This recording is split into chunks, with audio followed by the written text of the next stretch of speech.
Hello, everyone, and I'd like to start a little intro by telling this person that doing presentations for Desert Lore on the YouTube channel, and he had a vision recently, and I've been doing research on something kind of similar to what he had the vision about, because I was trying to find out what happened to these sun chief dancers that were doing their dances and rituals and ceremonies, apparently, to the very end. But what I'm going to do is I'm going to play a short clip for Desert Lore to explain the background of what I'm talking about. Then I'll go into the presentation about the whole thing, what Pueblo Bonito is about, what the Zia symbol is about, what your government is not telling you, what your religions aren't telling you, what NASA doesn't know, what NOAA don't know, and all those other, 3, 4, 5 alphabet agencies. But anyway, oh, and the BIA. So here we go. This is from Desert Lore. Colin has never seen this before, and I hope I explained this to him right, so he'll understand where I'm coming from, because his vision and my research came to a common point. You'll see in a second here. That I didn't know about them. I just knew they existed. Walked through a T-door, turned, and I started walking down the hall. I was in front, and the other people were right behind me, and this is my first time going through Pueblo Bonito. This is a magical place. It's so much light is coming through, and I've got videos of my next trip down there, and the lighting was bad. You can't really tell. Just flooding lights, these big, huge beams of light shooting through, which again was not how it was in existence. There were rooms, these were dark hallways, but they're light now. And you go room, doorway, and I look up ahead, and I see a T-door, and I see 2 ceramic bowls with some sort of incense or something burning and smoke coming up, and I see this figure that's wrapped in a white blanket with geometric symbols, with a macaw feather fan, and this big white crest, this kind of white crown almost, with 2 gold kind of like earrings, no lower jaw. And 80 this degrees. figure walks by, turns, looks at me, and kind of cocks his head like, oh, you can see me, and then walks out of view. It was so real that I went running ahead. I thought it was a performance. I thought maybe there's some live action going on or some sort of a ceremony. And I was looking all over, and my friends are like, what? And they went running with me. We're looking all over the place. I'm like, what did you see? I mean, you didn't see that? No. And later on, when we came out up above on the plaza, there was a ranger, and I asked the ranger, I'm like, so are there people doing like live recreations or something? Or are there any Native Americans here doing any sort of anything? And they're like, well, no, it's just you guys are the only ones here. I've been through the whole thing, you guys are the only ones here. And I told him what I saw, and he was like, oh, he kind of was knowing, and he's like, people see things here sometimes. Oftentimes people will tell us that.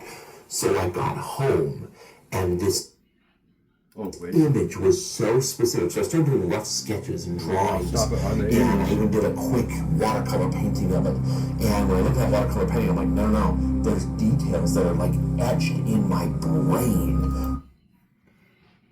And that is the mural that he ended on. What I'm going to tell you to pay attention to is what he's wearing above on his head.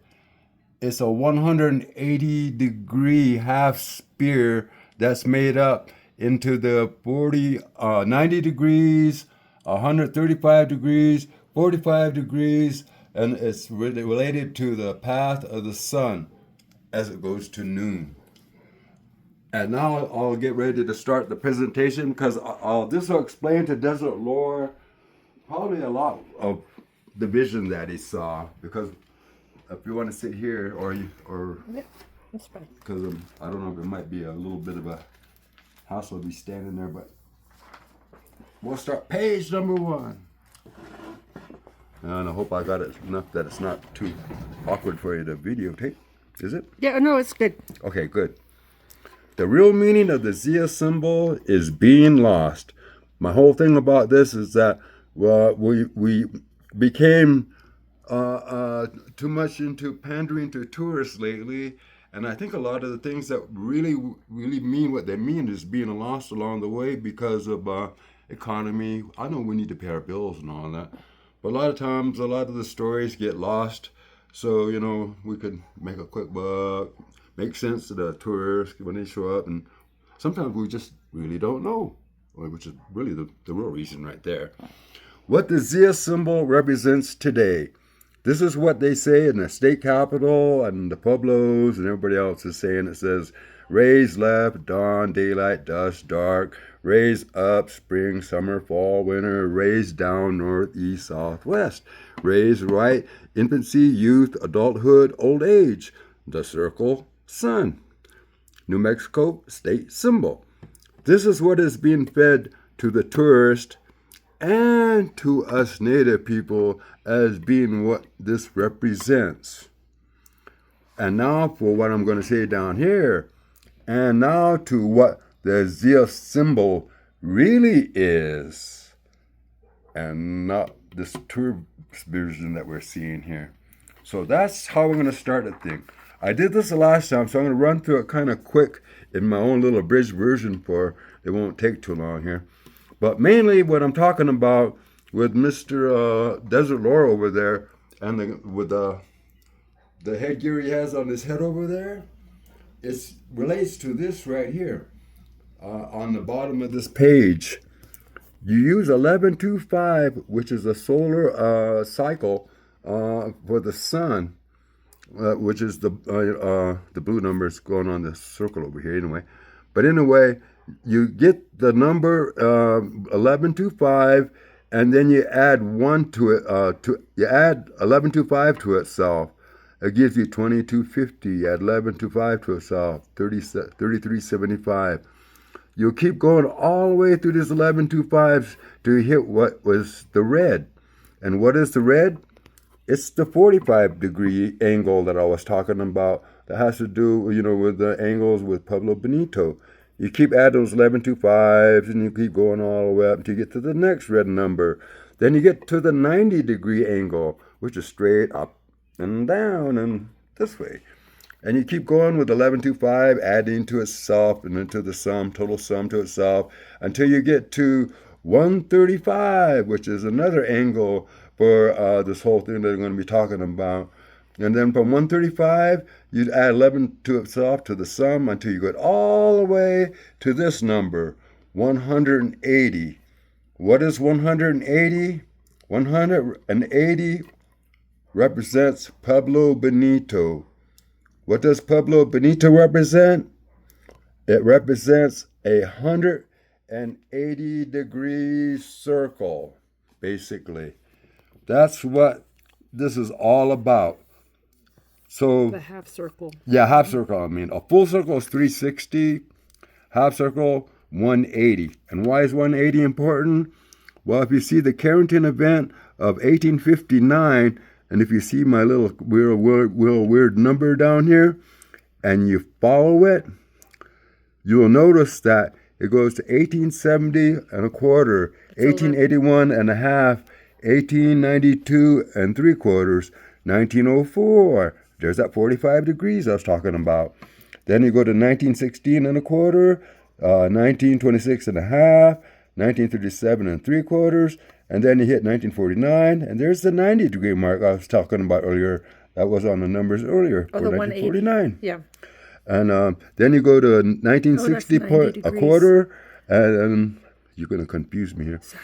And then you're going to go to the 1971 and a half, and 1982 and 3/4, and then you get down to 1994. And what's at the bottom here? It's like up here with the whole number, 135 degrees, for there. 135, 90, 45. Now we're getting down to the last part of it. 2005 and a quarter, 2016 and a half, and this is where we're coming up on to next year, 2027 and 3/4. And this little bit of spot from there to here is the last 11.25 solar cycles till you get to where the next Carrington event is going to happen. And when is that? 2039. 180-year cycle, 180-year circle. Oh, half circle, I mean. So you take that 2039, and now we know it's 180. Now you take that 2039 and you minus 180. It takes you to 1859, which was the Carrington event. What happened during that Carrington event? The tribes in the U.S. lost power. You minus 180 from that, takes you to 1679. Spain lost power. You minus 180 from that, it takes you to 1499. The Aztecs lost power. You take 180 from that, takes you to 1319. The Anasazi lost power, as well as the Huhukum. You minus 180 from that, 1139, the Maya lost power. You minus 180 from that, it takes you to 959. The Toltecs lost power. So it takes 180 years before a Carrington event solar storm cycle to return. That's what this is all about. This shows you how it all adds up to, by 1125 from 1859 to 2039 in the 1125 cycles. You add 1125 to 1859. You take that total sum, you add that to 1125. You take that total sum, you add it to 1125. It'll take you to that number too, 2039. So that's what the Zia symbol really represents. Not that.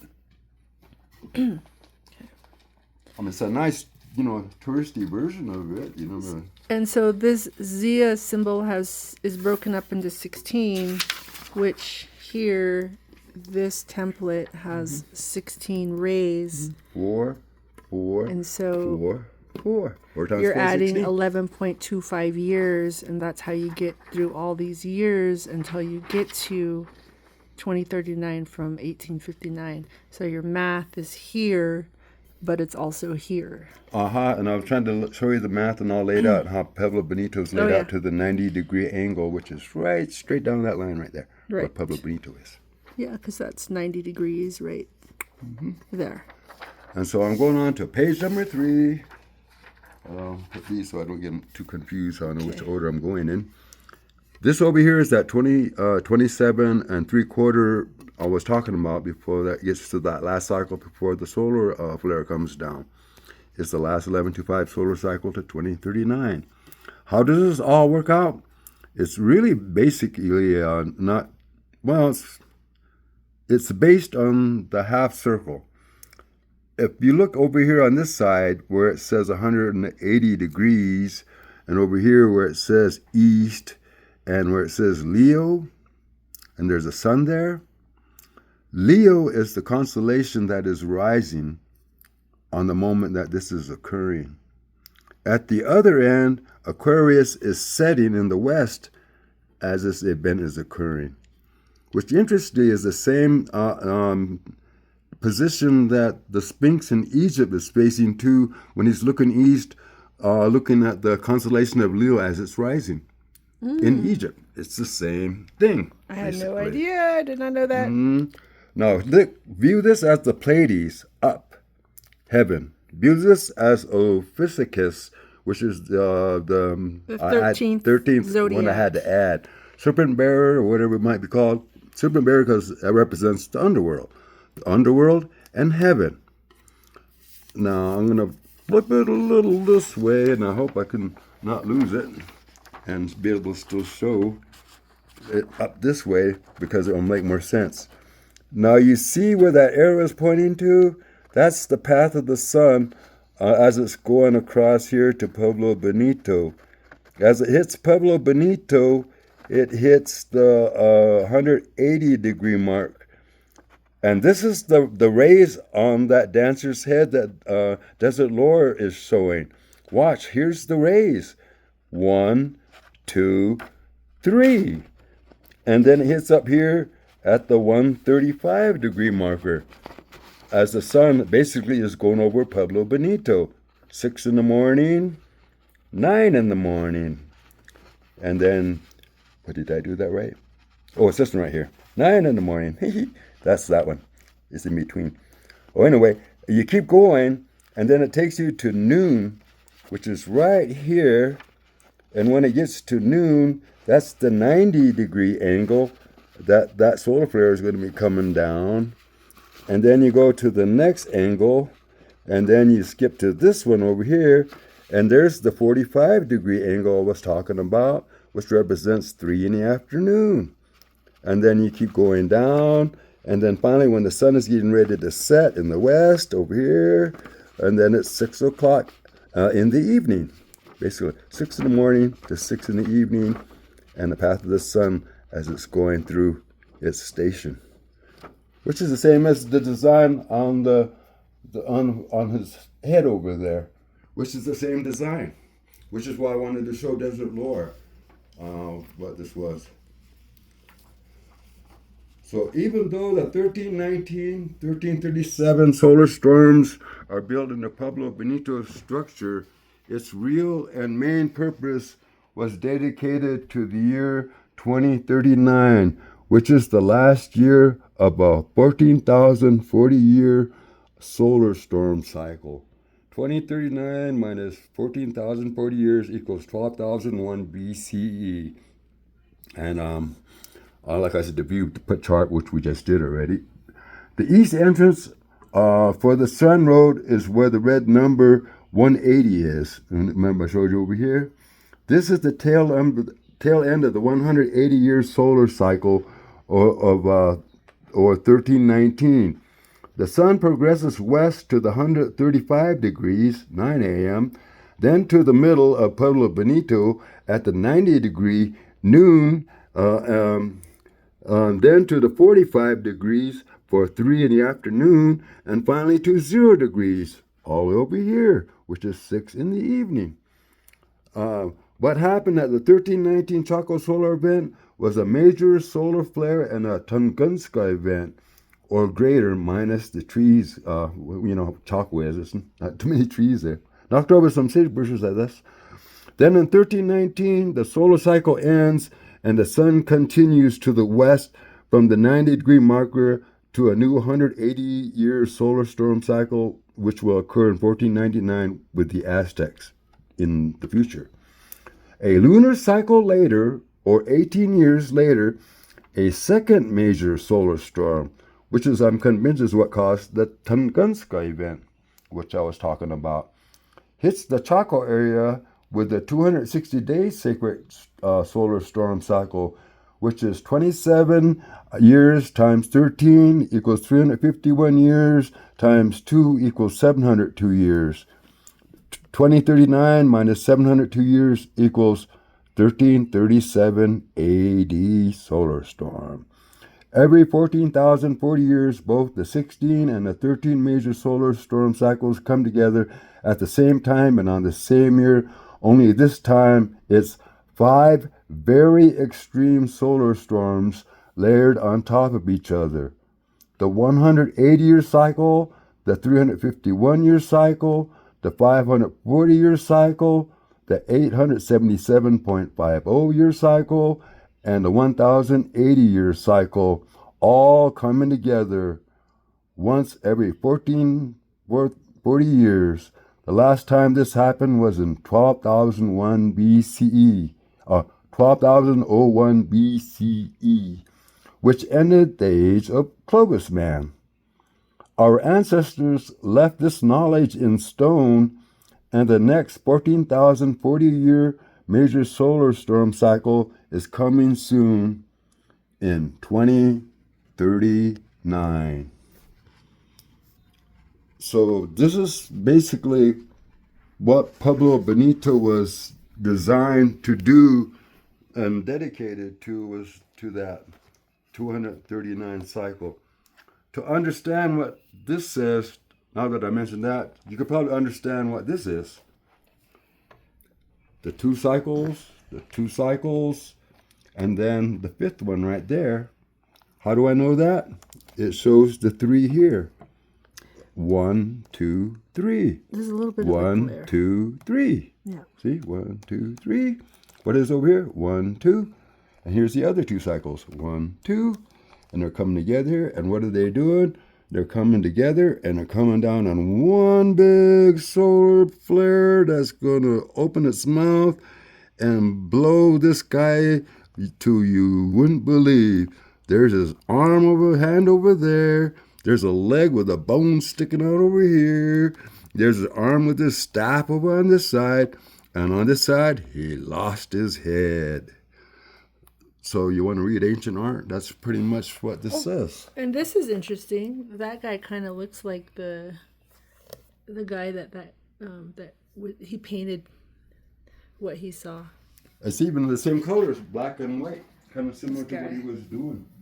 And I think what's interesting too is it comes kind of from down below. So it's almost like it's coming from the underworld. Mm-hmm. And so for my little last section here, I'm going to be explaining the other uses for the Zia symbol besides, scaring, little kids. And this one's going to go real quickly. It's not really too complicated. The 16 Zia symbol was used to map out the Sandia trade zone, which is where we're at right now. And you look at it, you can see the 16 spokes going out. And to make the latitudes and longitudes, all you had to do was make 35 the middle over here, 36, 37, 38, 39. Those are the latitudes. And then from this is 106. And what is that 106? You forgot to go 106, 105, 104, 103, 102. From 106, you go the other way, 107, 108, 109, 110. And one of those are longitudes. And if you look at all of these on here, and there is a lot on there. Latitudes and then longitudes. Notice that the Zia symbol can be used to map out the area. That one is meant to be viewed over your head, so it's going to be hard to view. But I created another one that doesn't need to be viewed over your head, and we just got to point it to the directions that it's intended. North is that way. South is that way. West is that way. East is this way, which is really the directions that we're seeing. When we're looking down on a map. Right now. The other one was set up for looking up, like holding it over your head and looking up. That's why the east and the west were switched. I had to reverse my thinking to create everything in reverse, which was hard to do. This one would probably make more sense because this is for the people that are in Hopi and Orabi. Pay attention. This is based for the 35 degree latitude, 110 degrees longitude. And when you put all those numbers together here, you'll notice that I put red lines and yellow lines. The red and the yellow lines are the major trade routes because you could grid, just no different than a regular, my Chinook mapping. See how it goes? None of these other ones do that. So these are the long distance trade routes in and out to go to places. These other grids are set up for local trade within this trade zone. In that area. Yeah, to itself here. And then it's either sent out or things are brought in.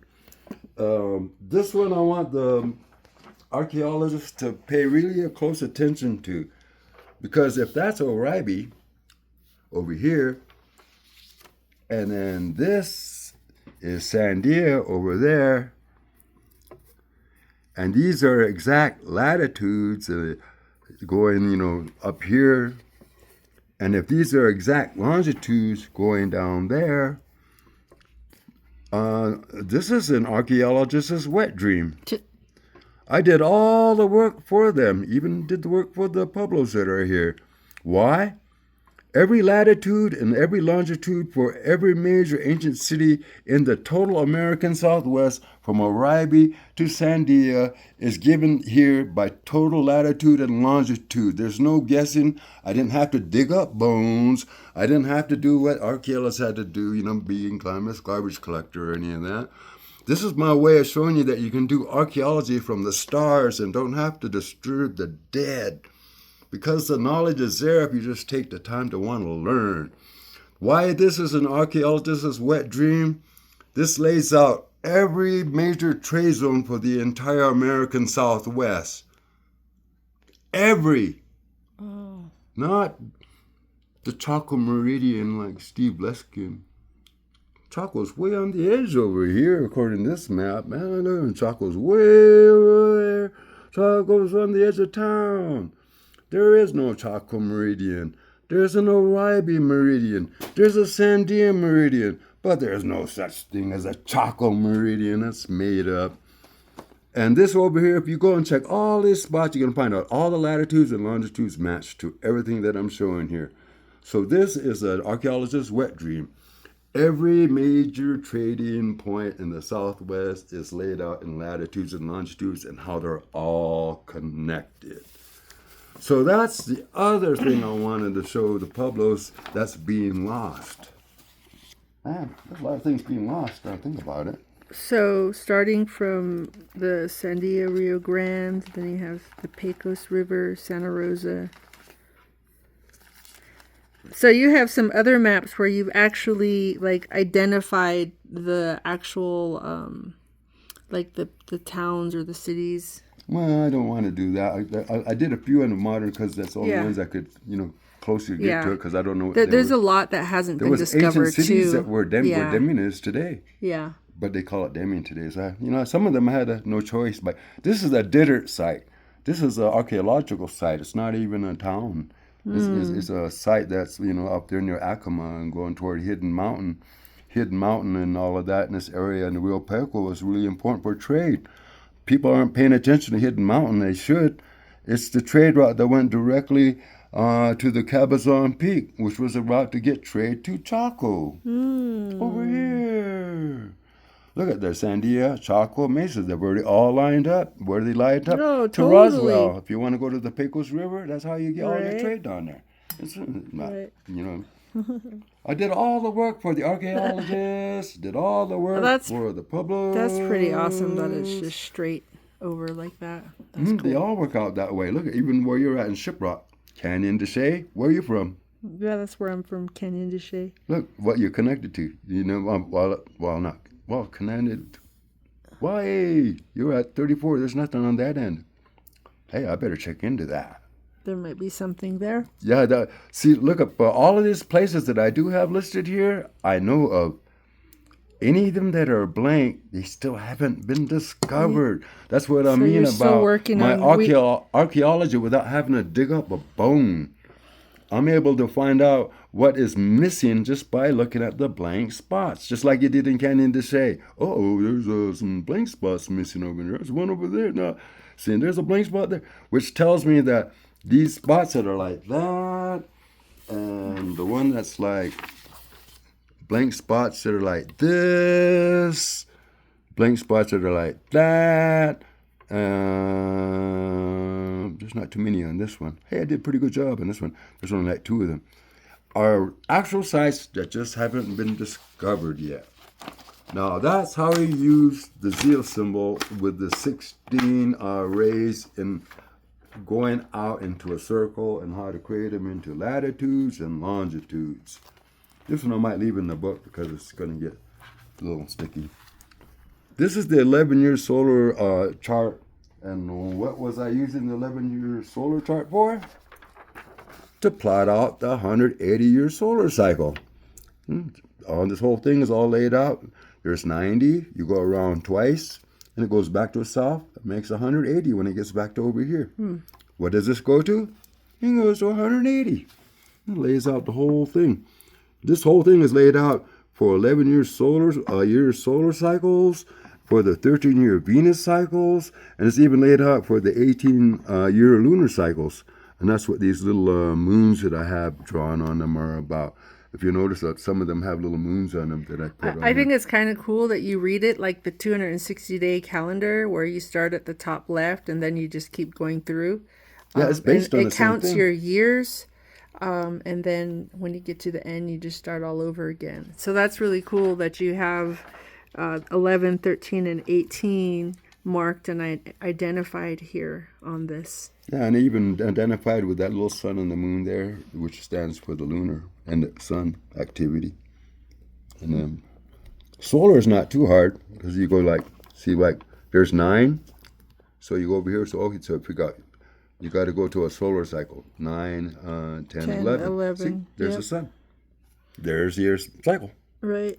So 9, 10, 11. so There's your another sun. so your your Carrington event was there, and then you went 9, 10, 11, and you got Then to you hit this. the next one. See, 9, 10, 11. I think I'm doing that right. And then it starts a new moon cycle, basically.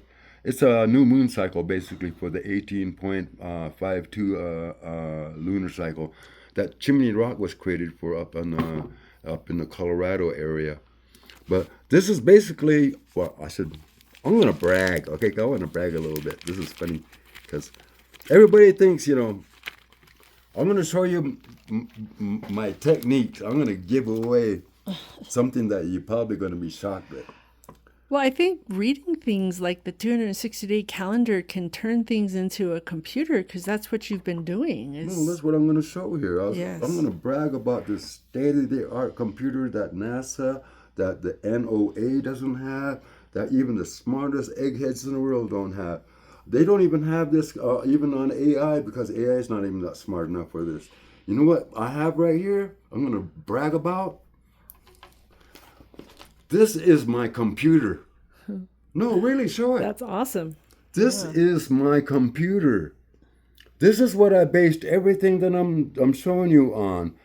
There's no electronics. There's no electricity. There's no computer parts to go with it. There's no updating. There's no going online.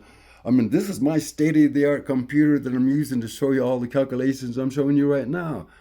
I mean, this is the state-of-the-art. This is my other state-of-the-art computer. This one right here. No, over here. Don't show I'm that looking one. at both of them, Raj. Well, I'm trying to show the state-of-the-art computer, not Okay, that. I'll okay, show okay. that later when we get to it. Show this. Jeez, I'm showing off my computers. I'm proud. Yes. Look, NASA can't even do this. Japan can't do this. Russia can't do this. China can't do this. Nobody can do this. With all the supercomputers they have in the fucking world, they can't even figure that out. Oh, well, back to doing the show here. Well, and this is so cool because it Sorry, I correlates. was bragging about my I was gonna computers. say because it correlates to the Aztec Codex and the Mayan. Well, that's what I'm going to get to in a second. That's what this whole part of this, but you get in the head. Okay, sorry. You're supposed to be videotaping. Who's doing the presentation? Sorry, I'm just commenting. No, I'm just kidding. You can say what you want. I'm just teasing. I don't mind comment because sometimes you say the right thing that I didn't think of, and then I go, you're right.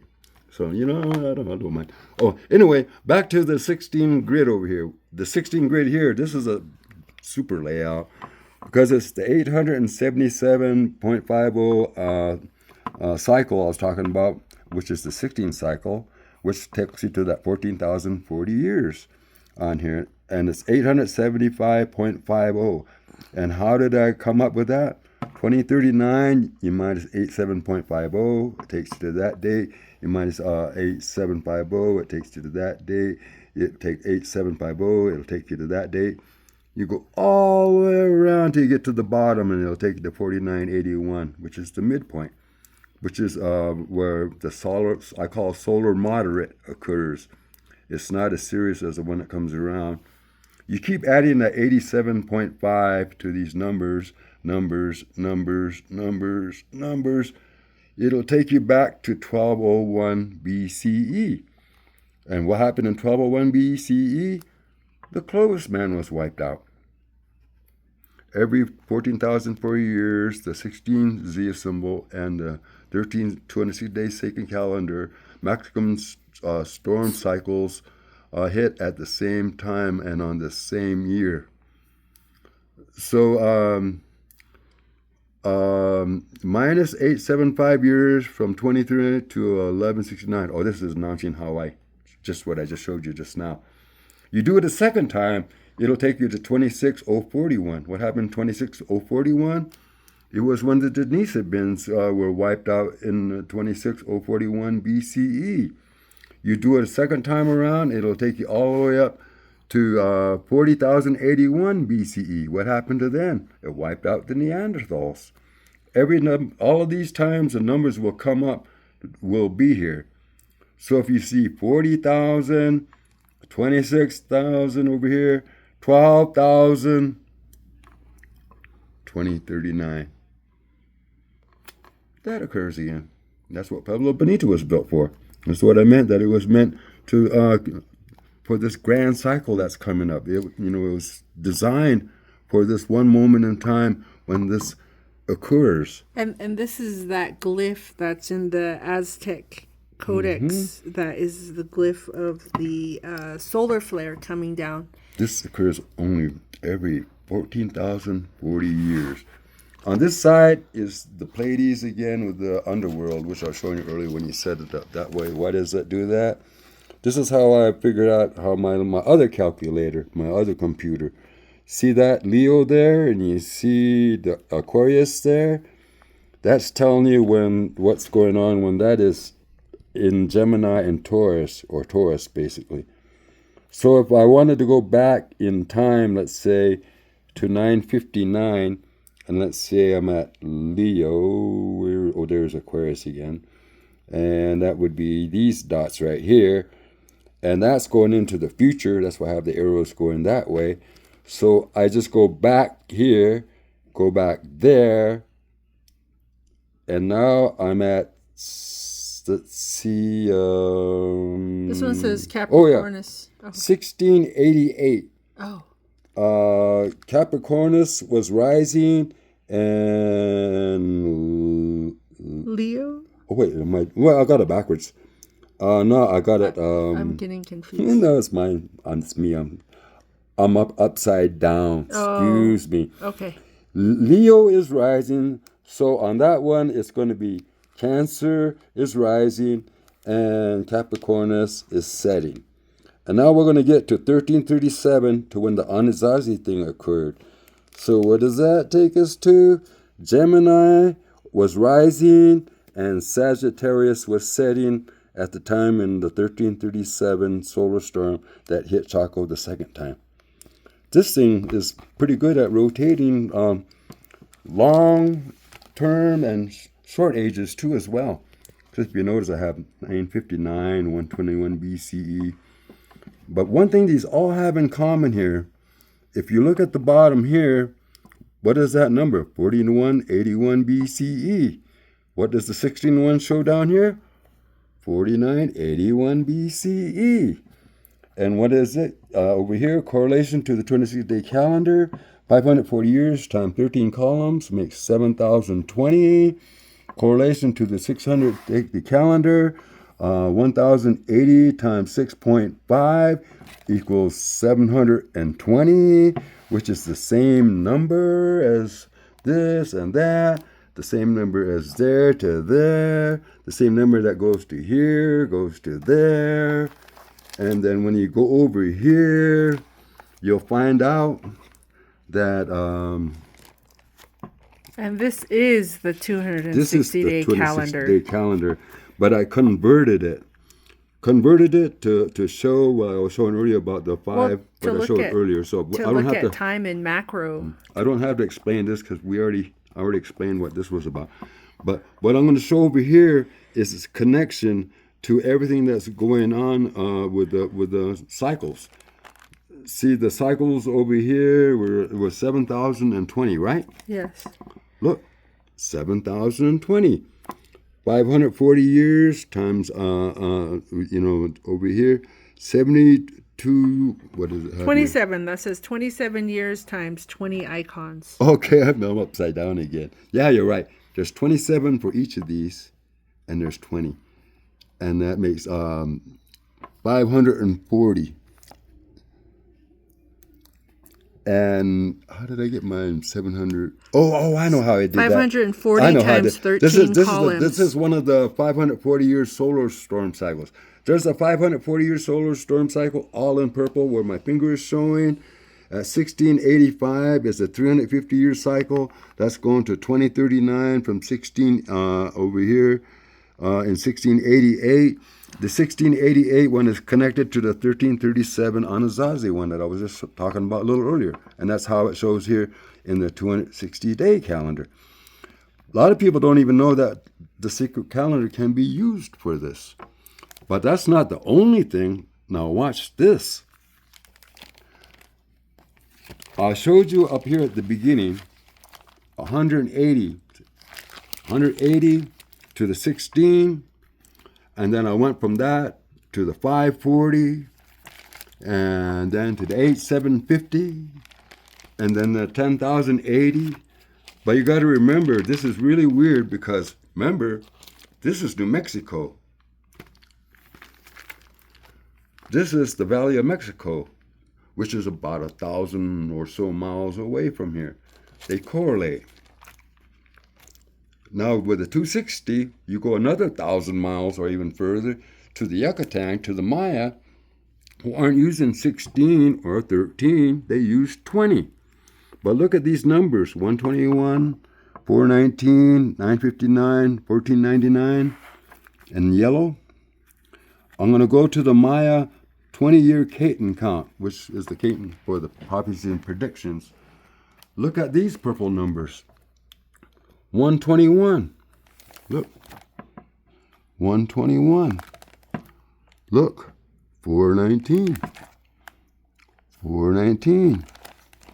Look. 959. 959. 1499. 1499. They all correlate. Now, if they all correlate, then there must not be something wrong, because now we're talking about 1,000 miles from here in New Mexico to 1,000 miles to the Valley of Mexico, and more than 1,000 miles to the Yucatan. They all got the same exact numbers when you come down to using the math and all of that. So when I realized that these were connected, then I started to realize that not only the Maya count, but I started to figure out the year count for the Aztecs. 8 Flint was when there was a solar flare that for 1499. See, 1499.